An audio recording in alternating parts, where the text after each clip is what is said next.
Master minds commerce చదవాలనుకునే 10th inter విద్యార్థుల తొలి ఎంపిక.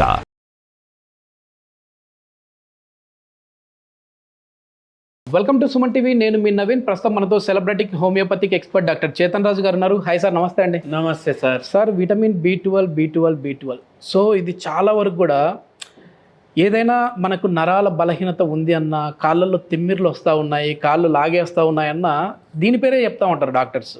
అంటే B12 లోపం ఉంది మీకు, లేదంటే B6 ఉంది, ఇట్లా చెప్తూ ఉంటారు.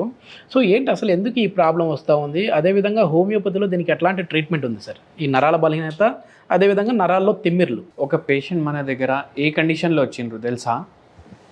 ఇట్లా నడుస్తున్నారు అనుకోండి, రైట్ కాళ్ళలో ఇట్లా షాక్ కొట్టినట్టు అవుతుంది. అది కూడా పాదాల్లో స్పెషలీ ఏదో మండుతుంది, షాక్ కొడుతుంది. మళ్ళీ చేయి జర్ర ఎత్తితే కూడా షాక్ కొడుతుంది. తిమ్మిర్లు ఉన్నాయి, మొత్తం లాగడం ఉంది, కానీ రైట్ సైడే ఉంది. ఎప్పటి నుంచి ఉందంటే 4 ఏళ్ల నుంచి ఉంది. పేషెంట్కి షుగర్ లేదు, బీపీ లేదు, ఏం లేదు. డాక్టర్లు ఏమంటున్నారు, మీకున్న కండిషన్కి B12 మీరు సప్లిమెంట్ వేసుకోండి, జర కవర్ అవుతుంది. B12 ఏమో పేషెంట్ వేసుకుంటున్నారు, కానీ B12 పెరగట్లేదు. ఓకే, ఇంజెక్షన్ తీసుకుంటున్నారు. ఇంజెక్షన్ తీసుకున్నంత రోజులు, కొద్ది రోజులు పెరుగుతుంది. ఆ షాక్ కొట్టే ఫీలింగ్ ఏంది కొంచెం తగ్గుతుంది, కానీ ఉంది.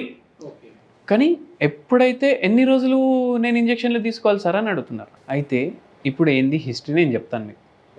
పేషెంట్కి ఈ వైర్ ఉంటుంది కదా, ఎలక్ట్రికల్ వైర్, రోడ్డు మీద అది పడ్డది కిందికి. ఓకే, కిందికి పడి రైట్ సైడ్ బాడీ కాలిపోయింది, నరాలు డ్యామేజ్ అయినాయి. నరాలు ఏం పాస్ చేస్తాయి? కరెంట్ పాస్ చేస్తాయి.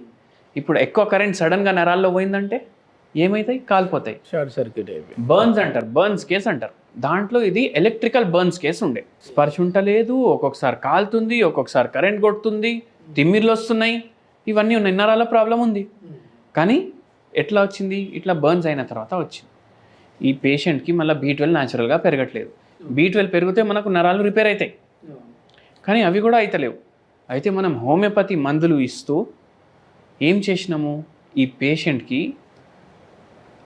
అన్ని నరాల ప్రాబ్లం తగ్గించినాము. ఇప్పుడు 3-4 ఏళ్ళ నుంచి ఉంది ప్రాబ్లం. 6 నెలలు మనం మందులు వాడిర్రు, మొత్తం సెట్ అయిపోయింది, నరాలు రిపేర్ అయిపోయినాయి. మళ్ళీ దాని తర్వాత B12 టెస్ట్ చేయించుకుంటే నార్మల్ వస్తుంది. అంటే B12 అబ్జార్ప్షన్ కూడా లేకుండే, B12 తింటే కూడా బాడీ అబ్జార్బ్ చేసుకుంటలేదు, అది కూడా మంచిగా అయిపోయింది. అయితే హోమియోపతి అంత బ్యూటిఫుల్ ఉంటుంది. అయితే ఇప్పుడైతే ఇది బర్న్స్ కేసు ఉండే, కానీ నరాల సమస్యలు జనరల్గా ఎందుకు వస్తాయి మీకు చెప్తాను నేను. Yes please.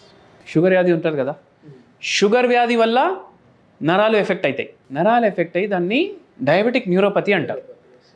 ఇట్లా చాలామంది వస్తారు. ఒక పేషెంట్కి ఇట్లా మెడలో నొప్పి అవుతుంది, చక్కర్లు వస్తున్నాయి, షుగర్ ఏమో అన్కంట్రోల్డ్ ఉంది. అయితే ఎక్కడ పడిపోతాను అనేసి భయం ఉంది.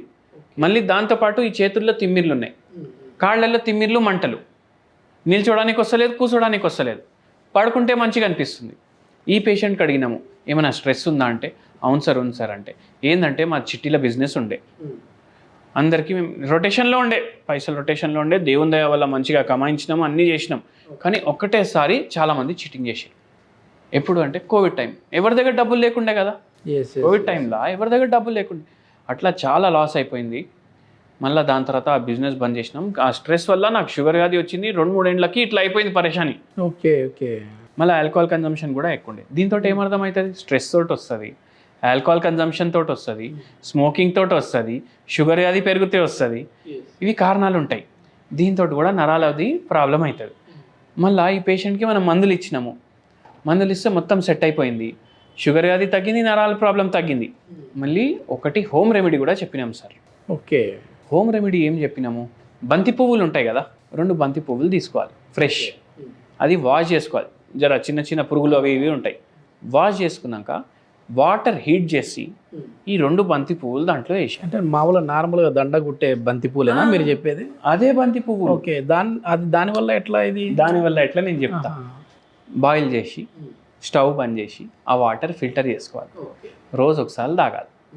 అయితే బంతి పువ్వు మెడిసినల్ ప్రాపర్టీస్ ఉంటాయి. దీన్ని క్యాలెండులా టీ అంటారు. ఇప్పుడు అందరు మీరు ఏం చేయండి, ఎవరైతే వీడియో చూస్తున్నారు మీరందరూ ఏం చేయండి అంటే క్యాలెండ్యులా టీ బై ఆన్లైన్ అని కొట్టండి. ఓకే. కిలో మీ ప్రకారం ఎంత ఉండాలి చెప్పండి. మామూలుగా బంతిపూలు కిలో తీసుకుంటే మహా అంటే 150 రూపాయలు అట్లా ఉంటాయి, చాలా ఎక్కువ వస్తాయి. ఇది 6,000 నుంచి 7,000 మధ్యలో ఉంటుంది. వా, ఏంది ఇంగ్లీష్ పేరు పెట్టి. ఓకే. ఇది ఎంత పోతుంది? అరే ఫారినర్లు తాగుతున్నారు ఏదో క్యాలెండులా టీ అంట. అంటే ఇది డైరెక్ట్గానే దాన్ని ఆ బంతి పువ్వుని వేయాలా సార్, లేదంటే ఎండబెట్టుకొని ఏమైనా పొడి చేయాలా? ఏం పొడి గిడి అవసరం లేదు, వాళ్ళు అట్లనే చేసి అమ్ముతారు, డిహైడ్రేట్ చేసి డ్రై చేసి అమ్ముతారు. Okay okay.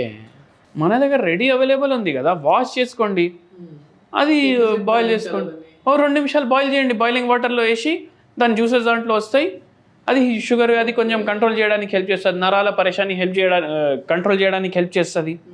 డైలీ మార్నింగ్ ఒక కప్ తీసుకోండి. ఈ పేషెంట్కి కూడా రిజల్ట్ వచ్చింది అంటే జరా ఇది దీంతో మొత్తం తగ్గుతుందని నేను ఎప్పుడు చెప్పను. మన మందులతో పాటు ఇది జర సపోర్ట్ ఇస్తుంది మనకు. ఇప్పుడు మోకాలు నొప్పి పేషెంట్ వచ్చిండు, మందులు వేసుకుంటే జర డైలీ వాకింగ్ చేయండి అంటే జర మంచిగా అవుతుంది కదా, అట్లా ఇది కూడా అట్లనే. దానికి చాలా వరకు డైలీ ఎప్పుడు ఇంజక్షన్లు వేసుకోవడం, ఎప్పుడు మందులు వాడుతూ లైఫ్ లాంగ్ ఉండేదానికంటే ఒక 6 నెలలు హోమియోపతికి వాడితే మంచిది అంటారు మీరు. Okay, thank you sir.